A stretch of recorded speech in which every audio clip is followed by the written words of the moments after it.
comment utiliser le schéma de communication avec les méthodes pédagogiques? Alors, le schéma de communication, pour rappel, c'est un cycle qui met en relation donc un émetteur qui émet un message en utilisant un canal vers un récepteur qui reçoit donc le message par ce canal et qui fait un retour que l'on appelle le feedback, qui donc est une réponse et qui à partir de là va permettre à l'émetteur donc d'envoyer un nouveau message, etc., etc. Et se met en place de cette manière ce qu'on appelle le schéma de communication. Alors, comment mettre en place le schéma de communication avec les méthodes pédagogiques? Alors, il suffit tout simplement de regarder quels sont les objectifs des différentes méthodes.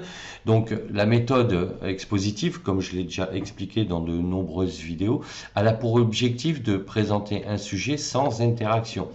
Donc, ce n'est pas avec cette méthode que tu vas pouvoir mettre en place un schéma de communication.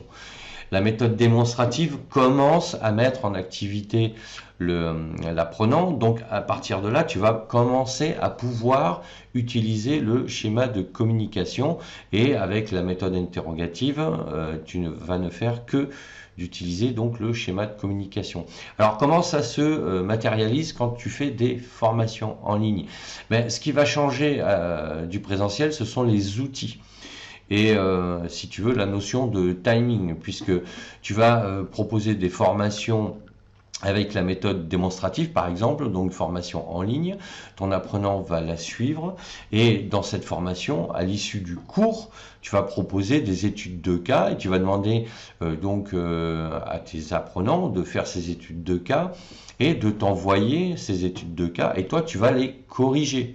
Ou alors tu vas proposer des tests, d'accord, en ligne, et tu vas demander à tes apprenants de t'envoyer leurs tests pour que tu puisses les corriger. Ou alors tu vas leur demander de faire une autocorrection et de t'envoyer les résultats en posant des questions sur les parties qu'ils n'ont pas comprises.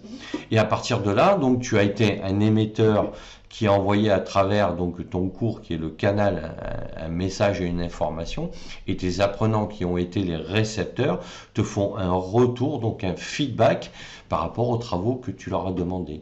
Et ça va être la même chose mais de manière beaucoup plus poussée avec une méthode interrogative, puisque là, je le rappelle, une méthode interrogative consiste à faire un cours en posant des questions pour amener les apprenants donc à réfléchir et à analyser un sujet, un contenu de sujet pour produire une réponse ou un élément de réponse. Et donc là, tu es en permanence dans le schéma de communication.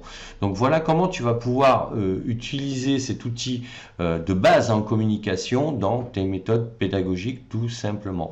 Donc voilà, je voulais te le dire parce que sur mon blog, c'est un des articles qui est les plus lus parmi tous mes articles et j'avais envie de faire un petit rappel parce que voilà, on l'utilise souvent de manière inconsciente en utilisant certaines méthodes pédagogiques et pas d'autres.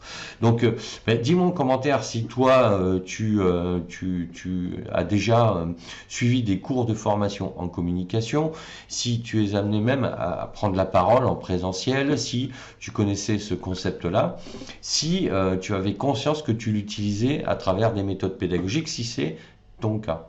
Voilà, donc n'hésite pas à me le dire en commentaire, n'hésite pas à t'abonner à la chaîne pour d'autres sujets de vidéos et sache que tu peux télécharger gratuitement mon livre Devenir formateur en ligne. Je te dis à bientôt pour d'autres sujets. Ciao, ciao.